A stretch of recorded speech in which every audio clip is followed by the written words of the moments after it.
뉴스타트 3부로 이어갑니다. 이스라엘에 대한 이란의 보복 공격이 이르면 몇 시간 안에 결정될 수 있다고 팔레스타인 자치지구 수반이 밝혔습니다. 커지는 긴장 속에 미국은 이란에 경고를 보내면서 오는 15일로 제한한 휴전 협상에 하마스가 참여하도록 총력 외교전에 나섰습니다. 이경아 기자입니다. 블라디미르 푸틴 대통령이 러시아를 방문한 마무드 아바스 팔레스타인 자치정부 수반을 만났습니다. 3시간 동안 이어진 회담에서 푸틴 대통령은 팔레스타인 국가 건설을 변함없이 지지한다고 강조했습니다. Для того, чтобы обеспечить длительный, надежный, стабильный мир в регионе, нужно выполнить все решения Организации Объединенных Наций и прежде всего создать полноценное. 아바스 수반은 이스라엘과 하마스의 전쟁으로 민간인 희생이 커지고 있지만 유엔은 중동 평화를 이끌 해법을 만들어내지 못했다고 비난했습니다.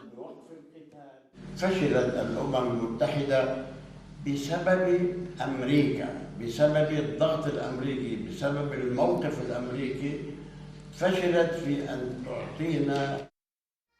아바스 수반은 회담 후 러시아 언론과의 인터뷰에서 이란이 몇 시간에서 며칠 안에 이스라엘에 대한 보복을 결정할 수 있다고 밝혔습니다.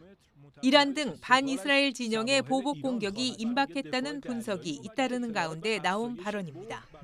오는 15일 미국 등이 제안한 이스라엘과 하마스의 휴전 협상 전에 이란이 행동에 나설 것이라는 전망도 나옵니다. 미국은 이스라엘을 공격할 경우 즉각 방어할 것이라고 거듭 밝히면서 이스라엘에 대한 27조 원 규모의 무기 판매를 잠정 승인했습니다. 동시에 외교를 통한 긴장 완화에 주력하고 있다고 밝혔습니다. No one benefits from any kind of retaliation, and what we've been engaged on is intensive diplomacy with allies and partners who are helping us communicate that message to the region, including directly to Iran. 하마스 최고 정치 지도자 이스마일 하니의 암살 이후 하마스는 휴전 협상에 응하지 않겠다는 입장입니다. 미 국무부는 미국과 함께 휴전 협상을 중재하고 있는 카타르가 하마스의 협상 복귀를 설득할 것이라고 밝혔습니다. YTN 이경아입니다. 네, 우크라이나가 러시아 본토에서 9일째 전진을 거듭해 정착지 74곳을 점령했다고 밝혔습니다. 러시아는 적군의 사상자가 2,000명 이상이라며 상황을 통제하고 있다고 주장하고 있습니다. 신웅진 기자입니다. 우크라이나 군용 차량이 러시아 영토인 쿠르스크 지역으로 진격합니다. 러시아군이 머물던 흔적이 곳곳에 남아있지만 이제는 우크라이나가 차지한 땅입니다. 이처럼 러시아 본토 점령을 인증하는 우크라이나 병사들의 영상이 곳곳에서 올라오고 있습니다. 우크라이나 군은 현지 시간 13일 대통령 보고에서 하루 동안 쿠르스크 전선에서 1에서 3km씩 진격했다고 밝혔습니다. збільшуємо територію активних дій. Головком доповідав, що наші сили контролюють 74 населених пункти в Курській області. 러시아는 쿠르스크주에서 우크라이나군의 공격 시도를 계속 격퇴하고 있다고 주장했습니다. 러시아 국방부는 24시간 동안 우크라이나군이 420명의 병력을 잃는 등 지난 6일 이후 적군 사상자는 2,000명이 넘는다고 말했습니다. 전투에 참가한 체첸공화국 특수부대도 러시아군이 쿠르스크 상황을 통제하고 있다며 편을 들었습니다. 하지만 피난민 숫자로 보면 러시아가 밀리는 형세입니다. 알렉세이 스미르노프 쿠르스크 주지사 대행은 현재 피난민은 12만 명으로 18만 명이 추가로 떠나야 하는 상황이라고 발표했습니다. Торговли нет магазинов, нет. Одна пятерочка вчера еще стояла, но она закрыта была просто, не работала. Все, ничего у нас не работает. 서울의 1.6배인 1000제곱킬로미터를 장악했다는 우크라이나는 이번 전투를 전쟁의 지렛대로 삼겠다는 전략입니다. 우크라이나 외교부는 남의 땅에 관심이 없다며 공정한 평화에 동의하면 쿠르스크 공격을 중단하겠다고 강조했습니다. YTN 신홍진입니다. 네, 뉴욕 유가가 4% 급등한 지 하루 만에 2% 넘게 급락했습니다. 현지 시간 13일 뉴욕 상업거래소에서 9월 인도분 서부 텍사스산 원유 WTI는 하루 전보다 1.71달러, 2.14% 급락한 배럴당 78.35달러의 거래를 마쳤습니다. 브렌트유 10월 인도분 가격은 1.61달러, 1.96% 떨어진 배럴당 80.69달러에 마감했습니다. 이어서 정치권 소식입니다. 복권이 확정된 김경수 전 경남도지사가 지난날을 돌아보는 성찰과 함께 사회에 보탬이 될 수 있는 역할을 고민하겠다고 밝혔습니다. 김 전 지사 복권을 요청해왔다고 밝혔던 이재명 전 대표도 당원과 함께 환영한다는 뜻을 나타냈습니다. 야권 반응 손혜정 기자가 보도합니다. 복권 확정 전까진 신중한 태도를 유지하던 김경수 전 지사는 정부 발표 뒤 SNS에 짤막한 입장을 내놨습니다. 심려를 끼쳐 다시 한번 송구하다며 걸어온 길을 돌아보고 더 성찰하는 시간을 보내겠다고 적었습니다. 이후 계획은 사회를 위해 보탬이 될 수 있는 역할이 무엇인지 고민하겠다는 말로 대신했습니다. 야권에선 환영과 축하 메시지가 잇따랐습니다. 김 전 지사 복권을 여러 경로로 대통령실에 요청해왔다고 주장한 이재명 전 대표도 당원과 함께 진심으로 환영한다며 국민과 민주당을 위한 역할을 해달라고 당부했습니다. 친노 친문계 인사들도 늦었지만 환영한다는 뜻을 밝혔고 당 차원에선 드루킹 댓글 사건이 대법원 확정 판결과는 다른 또 다른 진실이 드러나길 기대한다는 논평이 나왔습니다. 정부의 이번 조처가 드루킹 일당의 허위 진술과 오염된 증거로 치러야 했던 김 전 지사의 억울한 옥고에 대한 위안이 되기를 바라며 법정이 외면한 진실을 찾는 계기가 되길. 이번 복권 논란을 거치며 야권이 더 득을 봤다는 분석도 나왔습니다. 복권을 반대해온 국민의힘 한동훈 대표가 오히려 김 전 지사의 정치적 체급을 키워줬단 겁니다. 김경수 복권 문제가 정치적으로 김경수에게 엄청난 힘을 주는 거고, 그렇죠. 거기에 한동훈 대표가 크게 기여를 하고 있는 거고요. 현재 독일에 체류하는 김 전 지사는 예정된 공부를 마치고 연말에 귀국한다는 입장입니다. 당장 정치적 활동을 재개하진 않겠지만 본격적인 대선 전국 시기, 이재명 1극 체제인 야권 대권 구도에 변화가 있을 거란 관측도 나오고 있습니다. YTN 손혜정입니다. 네, 국민의힘 한동훈 대표는 김경수 전 경남지사의 복권이 확정되자 알려진 바와 같이 공감하기 어렵다고 생각하는 분이 많을 것 같다고 말했습니다. 한 대표는 당 중진 의원들과의 오찬 뒤 기자들과 만나 결정된 것이기에 더 언급하진 않겠다면서도 이같이 평가했습니다. 대통령의 고유 권한을 존중한다는 의미냐는 질문에 그냥 말씀드린 대로 해석해달라며 말을 아꼈습니다.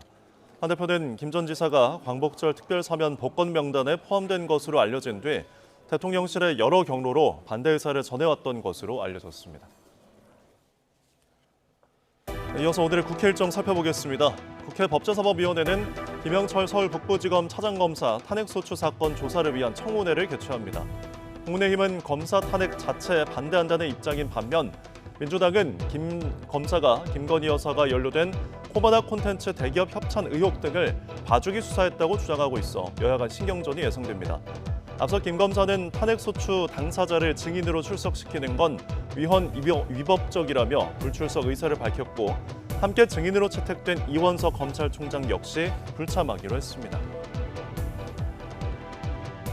국회 과학기술정보방송통신위원회는 KBS와 MBC 등 공영방송 이사진 선임 과정을 들여다보기 위한 2차 청문회를 진행합니다.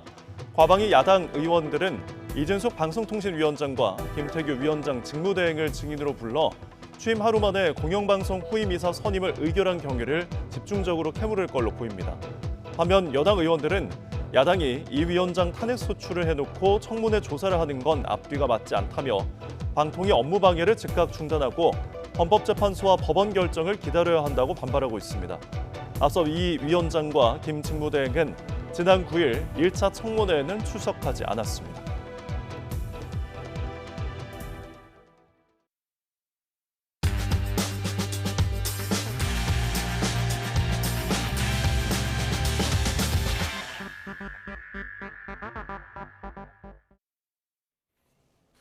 8월 14일 수요일 스타트 브리핑 시작합니다. 먼저 동아일보입니다.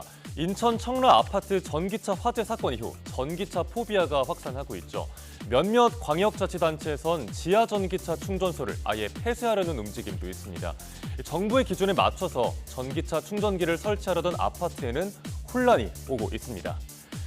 먼저 서울 관악구의 한 아파트로 가보시죠. 현수막에 전기자동차는 지상주차장으로라고 크게 적혀 있습니다. 이 아파트 주민들만 그런 건 아닐 겁니다. 전기차가 지하주차장에 들어오는 걸 막거나 지상에 주차하고 충전하라는 등 전국 곳곳에서 혼란과 갈등이 빚어지는 중입니다.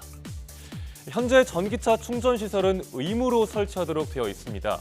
아파트 전체 주차 면수의 2% 이상에는 전기차 충전시설을 설치해야 합니다. 신축이거나 이미 지어진 공공시설은 5% 이상이고요. 이러니 지하 전기차 충전소 공사를 중단해야 하나 고민하는 아파트들도 나옵니다. 대형 쇼핑몰이나 빌딩도 당혹스럽긴 매한가지인데요. 이미 지하 5, 6층까지 전기차 충전소가 설치된 곳들이 있거든요.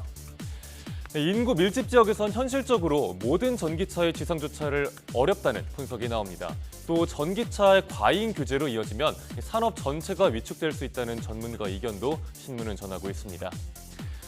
다음 서울신문 보겠습니다. 요즘 코로나19 재확산 우려가 커지고 있죠. 하지만 코로나에 걸려도 직장에서 쉬라고 하기는커녕 마스크를 쓰고 일하라는 말이 나온다고 합니다. 직장 중 10명 중 9명은 아파도 참고 일을 한다고 하네요. 네, 병가 제도가 좀 잘 갖춰져 있거나 유급 병가가 있으면 좋으련만 현실은 녹록지가 않습니다. 회사에 병가 제도가 없거나 있는지도 잘 모르겠다고 답한 직장인이 50%에 달했고요. 또 있다 해도 무급 휴가인 곳이 43%로 나왔습니다.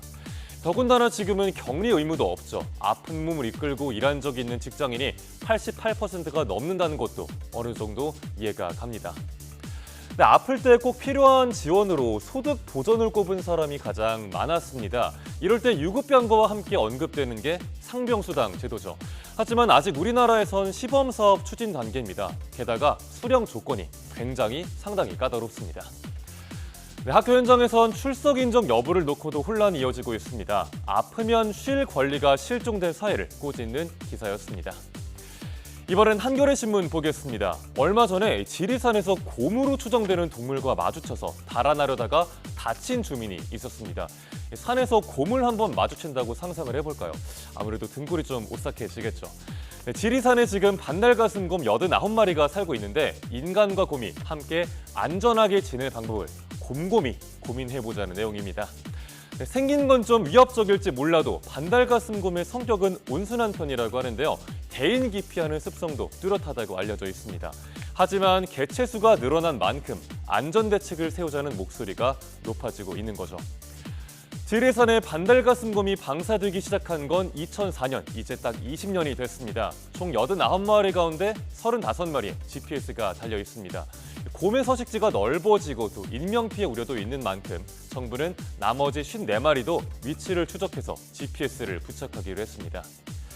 그래도 아무래도 직접 마주칠 일이 없는 게 가장 낫겠죠. 입산객이 정해진 탐방로를 벗어나지 않는 게 가장 중요하다고 하니까 유의하시면 좋겠습니다.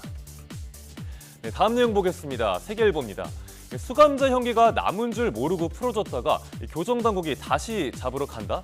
얼핏 들으면 범죄 영화의 줄거리 같지만 우리나라에서 실제로 벌어지고 있는 일입니다. 허술한 수감시설의 관리가 도마 위에 올랐습니다. 네, 5인 석방은 최근 3개월 사이에 연이어 3건이나 있었습니다. 천안교도소와 서울구치소, 포항교도소에서 발생을 했는데요.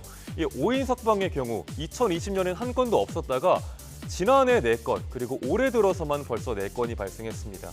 또 천안교도소와 서울구치소의 경우에는 전국 발생 수감시설 수용률 평균을 훨씬 웃돌고 있죠. 복귀 명령에 불응하고 달아나다가 검거된 수감자도 있었습니다. 네, 왜 이런 사고가 발생하는 걸까요? 배경으로는 초과밀 수용 문제가 꼽히고 있습니다. 수감시설 평균 수용률은 최근 급상승해서 올해는 124%까지 올랐습니다. 네, 앞서 말씀드린 대로 서울구치소의 경우에는 145%까지 수용률이 올라갔습니다. 네, 반면 상대적으로 교정 직원은 적은 편입니다. 수용자 1,500명을 담당하는 업무를 직원 2명이 도맡는 곳도 있습니다. 문제를 인지한 법무부 5인 석방 사고 대책안을 마련했다고 하는데요. 재발 방지가 꼭 이뤄지길 바랍니다. 마지막으로 국민일보입니다. 해리스냐 트럼프냐 미국 대선이 혼전으로 이어지고 있죠. 누가 되느냐에 따라 정책 방향은 크게 달라질 겁니다. 예측이 어려운 뿌연 안개 속 우리 기업들은 셈법 계산에 들어갔습니다. 네, 시계를 트럼프 전 대통령 총격 사건 발생대로 한번 되돌려 볼까요? 이때만 해도 트럼프의 당선이 거의 확실하다는 분위기였습니다. 국내 기업들도 트럼프 당선 시나리오에 맞춰서 대응 전략을 짰죠. 하지만 해리스 부통령이 빠르게 치고 올라오면서 기업들은 당황한 모습입니다. 네, 판이하게 다른 민주당과 공화당 정책을 비교해보면 좀 더 이해가 됩니다. 먼저 공화당을 볼까요? 규제 완화와 미국 제조업자 우선, 기술 혁신 장려 등을 우선시합니다. 또 모든 에너지의 생산을 늘리면서 관련 규제를 완화한다는 방침입니다. 네, 반면 민주당은 어떨까요? 공화당과 달리 석유는 줄이고 청정에너지 분야의 투자를 늘릴 계획입니다. 또 법인세 인상과 최저임금 인상 등 노동자 중심의 정책이 돋보이는데요. 미국 현지 투자를 늘리고 있는 우리 기업들의 신경이 법인세 인상 여부에 쏠릴 수밖에 없을 것 같네요. 두 사람 중에 누가 될지는 11월이 돼봐야 알 겁니다. 업계에선 두 명의 당선 가능성을 모두 놓고 종합적으로 대책을 짜야 한다는 이야기가 나오고 있습니다. 8월 14일 아침 신문 살펴봤습니다. 지금까지 스타트 브리핑이었습니다.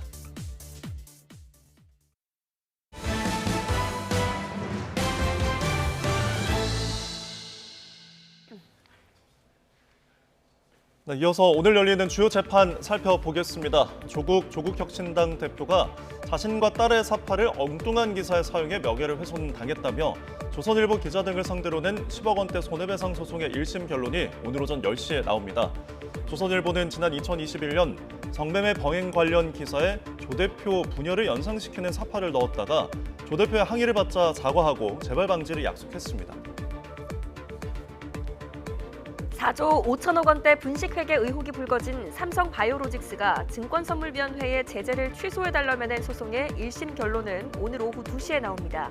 증권선물위원회는 2018년 두 차례에 걸쳐 대표이사와 담당 임원 해임 권고, 과징금 80억 원 등의 제재를 내린 바 있습니다. 네, 지난해 말이었죠. 10대들에게 경복궁 담장에 낙서를 하라고 지시한 혐의로 구속 기소된 30대 남성 강모 씨의 첫 재판 오늘 오전 11시에 열립니다.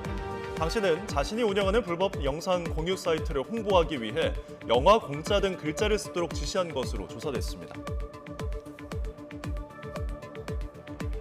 2021년 더불어민주당 전당대회 돈봉투 살포 의혹의 정점으로 꼽히는 송영길 전 대표의 25번째 재판은 오전 10시에 시작됩니다. 렌터카 업체 직원이 고객의 사고 차량을 옮겨주면서 난폭 운전을 한 장면이 차량 블랙박스에 포착됐습니다. 차선을 2개씩 넘나들기도 하고요. 급하게 끼어드는 건 물론 최고 시속 190km로 폭주하는 모습이 영상에 찍혔습니다. 차주는 사고 차량을 맡겼다가 더 큰 사고가 날 뻔했다며 분통을 터뜨렸습니다. 정현우 기자입니다. 쿵쾅거리는 음악을 틀고 쏜살같이 달리는 승용차. 차선을 확확 바꿔 달리는 차 사이 좁은 틈을 비집고 들어갑니다. 한 번에 2개 차선을 넘어가기도 하고 차선 변경이 금지된 터널 안에서도 차선을 바꿔가며 달립니다. 마치 자동차 경주를 하듯 즐기는 것 같더니 돌발 상황에 순간 겁이 났는지 욕설을 내뱉기도 하고 위태로운 질주에 차량 경고음도 수시로 울려댑니다.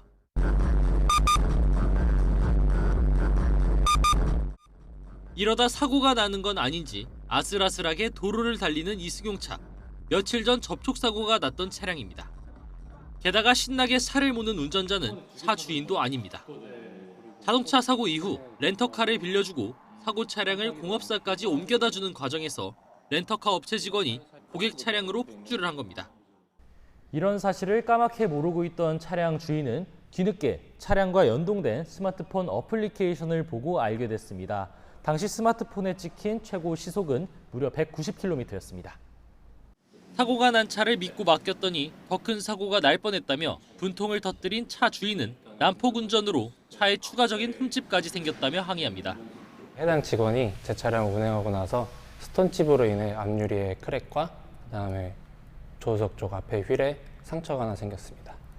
다른 손님의 차량도 그렇게 운행했을 거라고 생각이 드네요. 렌터카 업체 직원은 차주에게 급해서 차를 빨리 몰았다고 해명했는데 취재진 질문엔 답하지 않고 연락을 피했습니다. 렌터카 운전자 맞으시죠? 탁송하셨을 때 일을 한번 여쭤보고 싶어가지고 전화드렸는데요. 업체 역시 취재진이 24시간 상담 전화로 연락하거나 문자로 질의해도 전혀 응답하지 않다가 어렵게 통화가 됐지만 모르는 내용이라며 취재에 응하지 않겠다는 입장을 전했습니다. 네, 어떤 일인지 전 잘 모르겠어가지고. 카를 이용하셨다고 하는데 그분은? 그 고객님한테 뭐 잘 말씀해 보시는 게. 취재를 뭐 이렇게 말씀을 드리지만 응하시지 않겠다 이런 말씀이세요? 지금 응할 필요가 없죠. 사고 차량 주인은 렌터카 업체의 교통법규 위반 사실을 안전신문고에 신고했습니다. 차주는 처분 결과를 기다리면서 차량 피해에 대한 손해배상 청구도 검토할 계획입니다. YTN 정현우입니다. 네, 화재로 23명이 사망한 화성 아리셀 공장에 대한 산업안전보건 특별감독에서 147건의 위반 사항이 적발됐습니다. 고용노동부는 2주간 특별 감독한 결과 비상구 부적정 설치와 가스 감지, 경보장치 미설치, 폭발 위험 장소 미설정 등 65건의 안전보건관련법 위반을 확인해서 사법 조치를 한다고 밝혔습니다. 또 근로자에게 안전보건 교육을 하지 않고 건강검진을 실시하지 않은 등 82건의 적발 사안에 대해서는 과태료를 부과하기로 했습니다. 네, 오늘 새벽 영동고속도로에서 화물차가 앞서가던 또 다른 화물차를 들이받았습니다. 또 전남 여수에서는 바다에 정박한 선박에서 불이 나기도 했습니다. 사건 사고 소식 유서현 기자입니다. 커다란 화물차 바로 뒤편에 작은 화물차가 찌그러져 있습니다. 새벽 1시 10분쯤 영동고속도로 인천 방면 안산휴게소 인근에서 1톤 화물차가 앞에 있던 11톤짜리 화물차를 들이받았습니다. 사고를 낸 화물차 운전자가 다쳐 병원에 옮겨졌는데 다행히 생명에 지장은 없는 것으로 파악됐습니다. 경찰은 음주운전은 아니었던 것으로 보고 정확한 사고 원인을 조사하고 있습니다. 바다 위에 떠 있는 배에서 시뻘건 불길이 솟아오릅니다. 밤 11시 35분쯤 전남 여수에서는 정박해 있던 배에서 불이 나 20여 분 만에 꺼졌습니다. 당시 배가 비어 있어서 다친 사람은 없었고 어선 3척이 불에 탔습니다. 지금 이제 세대가 1톤짜리, 1.5톤짜리, 5톤짜리로 보이거든요. 거의 전선이라고 봐야 될 것 같은데 일단은 배는 그렇게 세대가 다 탄 상태입니다, 지금. 한 남성이 힘을 주어 차량 와이퍼를 떼어내더니 곧이어 승용차 유리를 내리칩니다.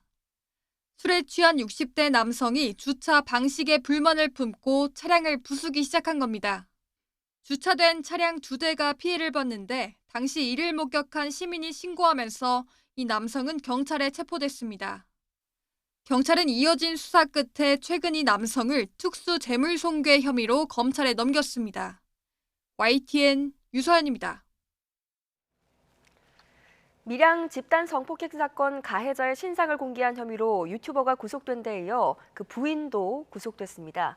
경남경찰청은 가해자들의 주소 등 개인정보를 남편인 유튜버 30대 남성 B씨에게 넘긴 혐의 등으로 30대 여성 A씨를 구속했습니다. 경찰은 충북 지역 지자체 공무원인 A씨를 B씨의 공동정범으로 간주해 협박 등 혐의도 적용하고 A씨의 사무실에서 확보한 압수물을 분석해서 여죄를 확인하고 있습니다.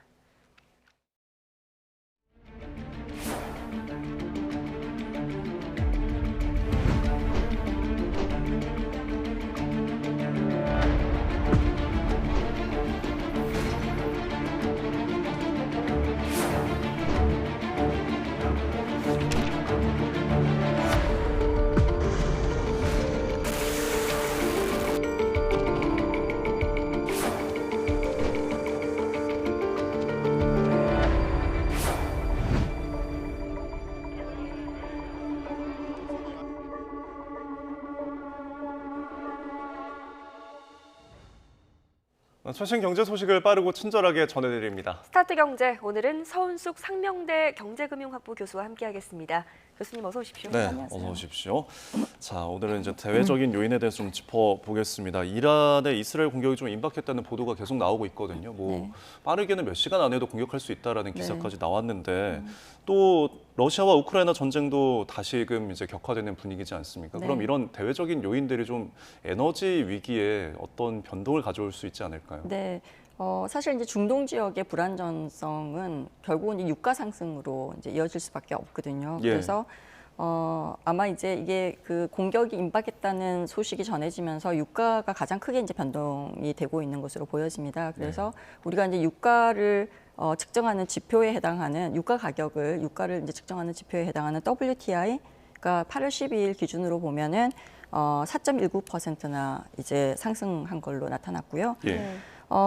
사실 이제 우크라이나가 러시아 본토에 이제 진격했다는 소식이 이제 전해지면서 천연가스 가격도 급등하고 있습니다. 사실 우크라이나가 러시아 남서부 지역에 이제 그 진격을 했는데요. 이 남서부 지역이 사실은 우리가 그 천연가스 우렝고이라고 하는 가스관에 마지막 계측기가 있는 지역입니다. 이제 이 그 계측기를 통해서 여기를 통해 가지고 슬로바키아, 헝가리, 그 다음에 오스트리아 이게 유럽으로 이제 수출이 되거든요. 이제 그러다 보니까 지난해 기준으로 우리가 측정을 해보면은 이 가스관을 통해서 유럽으로 수출된 수출량이 러시아 전체가 유럽으로 수출한 양의 한 50% 절반 정도가 이 그 가스관을 통해서 그 수출이 된 걸로 나타나고 있습니다. 그런데 이런 부분들에 대해서는 굉장히 크게 영향을 받을 가능성이 크다라고 볼 수가 있습니다. 뭐 에너지, 유가뿐만이 아니고 이렇게 전쟁 리스크가 계속되다 보면 세계 경제에도 영향이 갈 수밖에 없지 않겠습니까? 좀 더 폭넓게 전망을 좀 해주신다면요. 당연히 이제 그 첫 번째 우리가 이제 기업 그냥 각 국가의 기업들 입장에서 보면은 유가 상승이라고 하는 특히 이제 에너지 가격의 상승이라는 것은 원가에 직접적으로 영향을 주는 요소 중에 하나입니다. 그래서 이게 원가가 전부 다 올라가게 되면은 기업들은 이제 결국 타격을 받을 수밖에 없을 것이고요. 그 다음에 소비자들 입장에서도 이제 유가나 천연가스 가격의 상승이 이제 기업의 그 가격 원가를 올려서 상품의 가격을 올리는 거기 때문에 비싼 가격에 물건을 살 수밖에 없는 상황이고 그러면 지금 좀 안정이 되고 있는 소비자 물가에 굉장히 큰 영향을 줄 수밖에 없죠. 근데 사실 이 이란하고 이스라엘 전쟁으로 또 하나 우리가 간과하면 안 되는 것 중에 하나가 사실은 해상 운임의 이제 상승이거든요. 왜냐하면은 친이란 성향의 그 후티 반군이 지금 홍해를 점령하고 있는 상황이란 말이에요. 이렇게 됐을 때 사실 물류 부분이잖아요. 그 해상 운임은. 자, 그렇게 되면은 중소기업이나 이렇게 우리나라 수출 기업 같은 경우에는 굉장히 크게 영향을 받을 수가 있고요.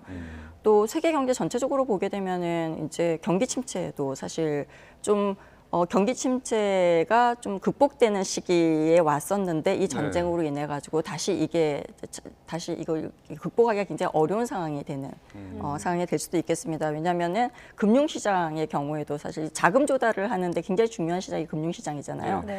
이제 투자 심리가 굉장히 불확실해지게 되면 대부분의 투자자들은 안전자산을 선호하게 되거든요. 그러다 보면은 금을 선호하는 성향이 높아지게 되고 그럼 금 가격이 올라가게 되고요.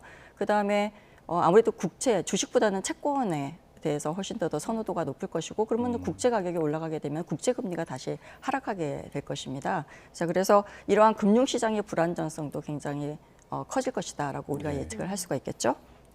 결국 이런 지정학적 위기들이 어떤 물류 흐름 그리고 금융, 돈의 흐름 같은 것에 영향을 크게 줄 수 있다는 분석이신데 그런데 이런 대외 리스크에도 불구하고 일단은 지난밤에 뉴욕 증시 상황 보니까 또 올랐더라고요. 이 이유는 또 어디 있을까요? 사실 이제 어제 급등한 이유 중에 하나는 이게 다시 주식시장이 급등세로 돌아선 이유 중에 하나는 미국이 이제 중요한 지표인 생산자 물가지수 PPI를 발표를 했습니다. 이 PPI가 예상했던 것보다는 낮게 이제 발표가 된 거죠. 그래서 이제 물가가 조금 안정이 되는 추세로 돌아섰다라고 하는 심리가 굉장히 크게 작용을 한 것 같고요. 사실 이 PPI라고 하는 생산자 물가지수는 소비자 물가지수의 선행지수입니다. 다시 얘기하면은 생산자 물가가 결국은 이제 소비 품목의 가격에 영향을 최종 소비재 가격에 영향을 주는 거기 때문에 선행 지수라고 볼 수가 있는데 이렇게 되면은 소비자 물가 지수도 예상했던 것보다 조금 안정되게 나타나지 않을까라고 사람들이 기대를 하게 된 거죠. 예. 이렇게 되면서 기술주 나스닥의 기술주 위주로 해서 굉장히 큰 폭으로 주가가 올라간 것으로 나타났습니다. 네. 뉴욕 증시 어제는 급등했지만 이번 한 주간을 돌아보면 정말 롤러코스터를 탔다고 해도 무방할 정도입니다. 이번 전쟁 리스크로 변동성이 커진 미국 증시 또 한 번 또 흔들게 될까요? 이제 보통 지정학적인 리스크는 이미 이제 시장의 가격에 선반영됩니다. 예, 선반영됐을 가능성이 큰데 문제는 뭐냐면은 실질적으로 이란이 이제 이스라엘을 공격을 해서 이게 전쟁이 확산되느냐 안 되느냐가 이슈인 것 같아요. 예. 그래서 이게 이제 우리가 생각했던 것보다 장기전으로 간다든가 직접 이제 공격이 시작됐다든가 이렇게 되면은 시장은 다시 이제 굉장히 변동성이 커질 가능성이 높다라고 볼 수가 있습니다. 지금은 이 전쟁 리스크가 일반적으로는 시장이 굉장히 빠르게 좀 이렇게 반영이 되는 편이거든요. 네. 그러다 보니까 어느 정도 반영된 상태에서 여러 가지 거시경제 지표들이 어떻게 나타나냐에 따라서 미국의 주식시장이 이제 영향을 받고 있는데 예. 이번 주에 가장 큰 고비는 이 이란과 이스라엘 전쟁의 확전이 아닐까라고 직접 공격이 시작됐냐 안 됐냐에 따라 가지고 아마 다시 한번 고비가 올 것 같다는 생각이 듭니다. 네, 저희가 또 대외 리스크에 대한 진단은 또 저희가 추후 살펴보도록 하겠고요. 네. 다음 소식 짚어보겠습니다. 지금 인천 청라 아파트 지하 주차장 이제 벤츠 전기차의 화재와 관련해서 벤츠가 배터리 제조사 정보를 공개를 했거든요. 네. 이 불이 난 EQE 차량에 쓰인 이 파라시스 네. 제품이 뭐 같은 EQE 시리즈 대부분에 좀 쓰인 것 같더라고요. 네, 이제 사실 이것도 마찬가지로 이제 벤츠가 사실 그 조사한 이후의 결과를 조금 늦게 발표를 하면서 소비자들의 불만이 굉장히 급등을 했었죠, 그죠? 이제 발표를 국토부랑 같이 협의해서 발표를 하게 됐는데 공개된 자료에 의하면은 그 EQE 350은 중국 그 업체 파라시스 배터리가 사용이 되었고요. 그 외에 EQE 350 이상 모델 4개 차종에 대해서도 중국 파라시스 배터리가 사용된 것으로 나타났습니다. 결국 보면은 벤츠는 전기차, 특히 EQE 시리즈 대부분이 파라시스 제품으로 사용되었다라고 우리가 분석을 할 수가 있었습니다. 사실 어떤 배터리가 이제 사용되었는지 소비자들은 굉장히 이제 궁금해 하잖아요. 그래서 정부가 지금 이제 이 벤츠 전기차 배터리 사고 이후에 모든 국내 전기차의 배터리 정보도 다 공개하라라고 지금 권고하고 있는 것으로 나타났습니다. 네. 소비자들의 불안이 좀 커지고 있다 보니까 현대차와 기아는 지난주부터 이 전기차 모든 차종을 대상으로 검사를 진행하고 있고 벤츠코리아는 오늘부터 전기차 무상 점검을 시작하겠다 이렇게 밝혔습니다. 네. 이렇게 기업 차원에서 또 대책을 내놓고 있기도 하고요. 정부도 종합 대책 조만간 내놓겠다 이렇게 밝혔는데 만약에 여기서 어떤 근본적인 해결이 되지 않는다면 오히려 어떤 그 전기차 포비아, 공포심만 더 부추기는 게 아니냐 이런 우려도 나오는데요. 네, 맞습니다. 네, 소비자들 입장에서는 사실은 안전성이 확보되지 않는 물품을 구매하려고 하는 소비자들은 아마 거의 없을 걸로 생각을 하고 있는데요. 네. 근본적인 제도 개선이 어떻게 이루어졌는지를 제시해주지 않으면은 그 불안감은 계속 증폭될 수밖에 없죠. 그래서 사실 배터리 안정성 확보와 관련한 국제 기준이라고 하는 게 사실 정상 조건에서의 시험 평가에 이제 결과이고 열 폭주나 열 전이 상태에서 어떤 형태가 나타나는지는 사실 그 상태에서 시험 평가를 해서 우리가 결과를 봐야 되는 거잖아요. 그래서 그런 부분에 대한 시험 평가를 좀 강화할 필요가 있을 것 같다는 생각이 들고요. 문제는 이제 전기차 화재건 자체가 아까 말씀하신 것처럼 국민적인 관심은 굉장히 많은데 원인과 체계, 조사 경험이 많지가 않아요. 왜냐하면 전기차가 화재가 굉장히 자주 빈번하게 일어난 게 아니잖아요. 그렇기 때문에 이러한 조사 과정에서 굉장히 어려움이 많을 걸로 보입니다. 이제 이러한 과정에서 부정확한 정보 이걸로 인해서 전기차가 작은 충격에도 배터리가 폭발한다라고 하는 그러한 각인되는 어떤 부작용도 발생을 할 수 있기 때문에 정확한 조사가 이루어져야 되고 마찬가지로 이 조사의 결과가 신속하게 공개될 필요가 있다. 그래서 소비자들이 본인들의 그 정확한 정보의 토대하에서 구매를 결정할 필요가 있다라고 생각을 합니다. 그러니까 이제 전기차 완속 충전기 설치 이런 것들을 강화해서 사고 발생 가능성을 줄이는 것도 이제 중요한 정책 중에 하나다라고 이제 지금 제시가 되고 있는데요. 사실 이제 사고 예방을 이제 막기 위해서 이제 이런 부분이 굉장히 필요하긴 한데 이거를 설치를 하려면은 결국은 차량 가격이 올라가게 되잖아요. 그렇죠. 그러니까 그리고 또 두 번째 문제는 뭐냐면은 이 과충전을 방지하는 그 새롭게 만들어지는 차량에 대해서는 보조금을 지급한다든가 예산을 지원하겠다라고 하고 있지만 기존에 이미 이제 구입한 차량에 대해서 이러한 과충전 방지 시스템을 달게 되면은 거기에 대한 보조금은 이제 주지 않기 때문에 이게 전부 다 소비자들의 부담으로 갈 가능성이 굉장히 큰 거죠. 그래서 이런 부분에 대한 좀 대책도 좀 구체적으로 고민이 같이 진행이 돼야 될 필요가 있다라고 생각이 들고요. 또 사실 어떻게 보면은 지금 현재 일어나고 있는 우리가 이제 완속 충전기를 달았다 또는 이제 과충전을 방지하는 시스템을 달았다라는 거하고 전기차의 화재하고 정확한 인과관계가 있느냐에 대한 그 선 조사가 우선적으로 필요하다라고 생각을 합니다. 일단 이거가 밝혀지지 않은 상태에서 어떠한 정책들을 쓰는 것은 오히려 뭐 비용 증가 부분에만 영향을 주는 거고 그게 결국은 소비자들에게 부담으로 돌아올 것으로 예상이 되기 때문입니다. 저희가 뭐 저탄소 친환경 모빌리티 사회로 전환되는 과정에서 지금 어떤 시행착오를 겪는 거라고 생각이 드는데 화재 위험성과 인과관계가 좀 명확해야 된다라는 교수님의 지적이셨습니다. 지금 이런 가운데 폴스타 코리아가 또 신형 쿠페형 전기차를 이제 출시를 했는데 지금 이 우려를 넘어서서 좀 정면 승부에 나섰다라는 이야기가 나오고 있거든요. 왜 그런가요? 조사를 해보니까 폴스타4는 이제 니켈, 그 코발트 망간 배터리를 사용하는 것으로 이제 보이고요. 이 배터리는 중국 CATL에서 제조를 한 것으로 나타났습니다. 지금 이제 화재를 일으켰던 배터리하고는 좀 다른 이제 배터리라고 볼 수가 있고요. 근데 이제 중요한 거는 폴스타는 배터리의 성능하고 제조사를 투명하게 지속적으로 공개를 하고 있어요. 자신이 좀 있는 거죠. 이런 부분에 대해서는. 그래서 이러한 이제 그 마케팅 전략, 공개 전략 이런 것들이 이 배터리에 대한 안정성에 자신감이 있다라는 것을 보여주는 거다. 그래서 또 이제 외부 충격이 딱 발생을 했을 때 고전압 시스템을 차단해서 화재를 방지하는 그러한 시스템을 본인들은 갖추고 있다라고 이제 발표를 했기 때문에 이런 부분에 좀 자신감 있게 지금 상황에서 전기차 판매 전략을 지금 구축해 나가고 있는 것 같습니다. 전기차 화재 관련 소식을 짚어봤는데 정확한 어떤 후속 조치로 소비자들의 불안 심리가 조금 빨리 잠재워졌으면 좋겠습니다.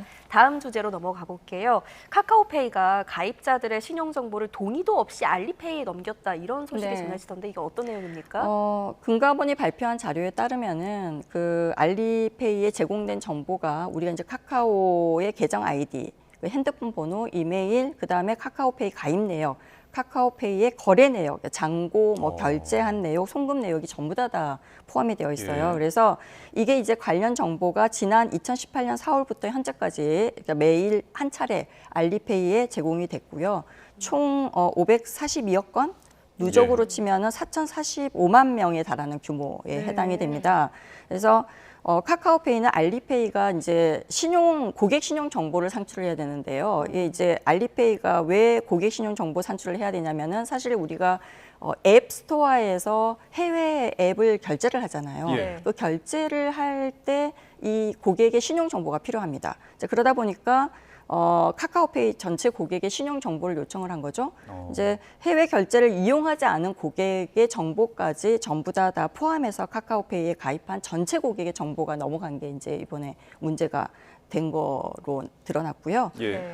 이제 그 보통 이제 해외 결제 대금을 정산하기 위해서 고객 신용 정보 되게 정보 제공을 할 때는 고객의 동의가 필요하지 않다라고 하는 게 카카오페이의 설명입니다. 그래서 해외 결제 이용 고객의 신용 정보를 알리페이에 이제 제공한 가장 큰 이유 중에 하나가 알리페이랑 그다음에 애플과 3자 간에 맺은 위수탁 계약이 있기 때문에 네. 신용정보관리법에 의하면 위수탁 계약에 따라서 정보를 넘기는 것은 크게 문제가 되지 않는다라고 하는 게 이제 카카오페이 쪽의 설명입니다. 네. 네. 카카오페이는 어쨌든 이런 것들이 업무위탁 방식이니까 사용자 네. 동의가 필요 없다고 하지만 그 전달하는 과정에 있어서 또 뭐 그런 지적이 있더라고요. 암호화가 충분히 이루어지지 않았다라고 하는데 어떻습니까? 네, 이게 이제 사용자 동의가 필요 없기도 하지만 카카오페이 입장에서는 제공된 정보가 철저하게 비식별 처리가 되어 있기 때문에 목적 외의 활용은 불가능하다라고 이제 발표를 했어요. 근데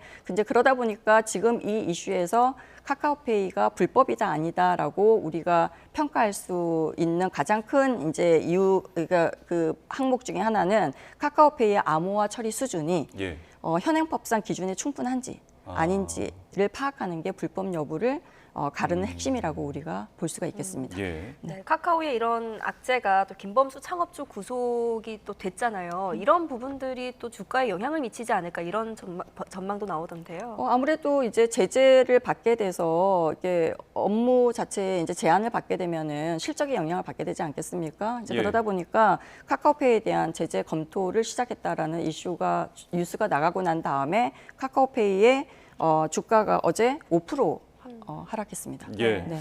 사실 뭐 김범수 창업주가 구속이 됐지만 앞으로 이제 재판도 뭐 남겨진 만큼 그 결과도 기다려봐야 될 것 같습니다. 자, 오늘 이야기 여기까지 나눠봤습니다. 지금까지 서원석 상명대 경제금융학부 교수와 함께했습니다. 오늘 말씀 고맙습니다. 감사합니다. 네.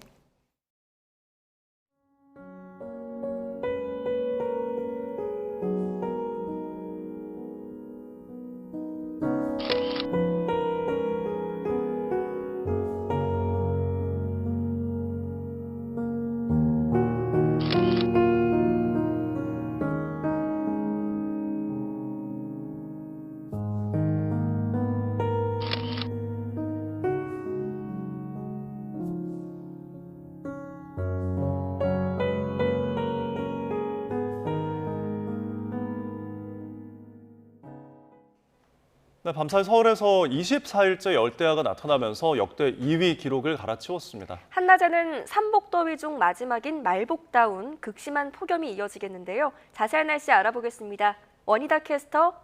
네, 상암동 야외 스튜디오에 나와 있습니다. 네, 요즘 더위가 밤낮을 가리지 않고 기록을 경신하고 있다고요? 네, 서울은 어제 36.4도를 기록하며 올여름 들어 가장 더웠습니다. 밤사이에도 열기가 식지 못하고 24일째 열대야가 나타났는데요. 이에 따라 열대야 연속 일수 역대 2위 기록을 갈아치웠습니다. 한낮에는 35도 안팎의 말복더위가 기승을 부리겠습니다. 더위에 지치지 않도록 여름철 건강관리 잘해주시기 바랍니다. 지난 밤사이 서쪽 지방과 남해안을 중심으로 25도를 웃도는 열대야가 나타났습니다. 제주는 한 달째, 부산은 20일째 열대야가 이어지고 있는 건데요. 한낮에도 동풍이 산을 넘으며 몰고 온 열기가 서쪽을 뜨겁게 달구겠습니다. 오늘 낮 기온은 서울과 대전 35도, 광주 34도까지 크게 오르겠습니다. 반면 동풍이 부는 동해안은 강릉 31도, 포항 29도에 그치겠습니다. 네, 최근에 무더위 속에 소나기가 좀 내렸는데 오늘은 소식이 어떻습니까? 네, 오늘 제주도에만 기압골의 영향으로 가끔 비가 내릴 뿐 내륙 하늘에는 구름만 다소 지나겠습니다. 다만 전국적으로 자외선 지수가 높음에서 매우 높음 수준까지 치솟겠고요. 또 대기 불안정으로 인한 기습적인 소나기 소식도 있습니다. 예상되는 소나기의 양은 5에서 많게는 60mm로 지역 간의 강수 편차가 크겠고요. 오늘 비나 소나기가 내리는 지역에서는 시간당 30mm 안팎의 호우 가능성이 있어 주의하셔야겠습니다. 광복절인 내일도 열대야와 폭염이 계속되는 가운데 곳곳에 대기 불안정으로 인한 소나기가 내리겠고요. 제주도는 모레까지 최고 80에서 100mm 이상의 비가 내렸다 그치기를 반복하겠습니다. 밤낮 없는 더위는 다음 주에도 계속될 전망입니다. 오늘 오후부터는 서울 등 서쪽 지방을 중심으로 오존 농도도 짙게 나타나겠습니다. 오존은 마스크로도 걸러지지 않으니까요. 노약자나 호흡기 질환자는 각별히 유의하시기 바랍니다. 지금까지 YTN 원희다입니다. 네, 이상으로 뉴스타트를 마칩니다. 네, 더위 조심하십시오. 오늘도 저희와 함께 해주셔서 고맙습니다.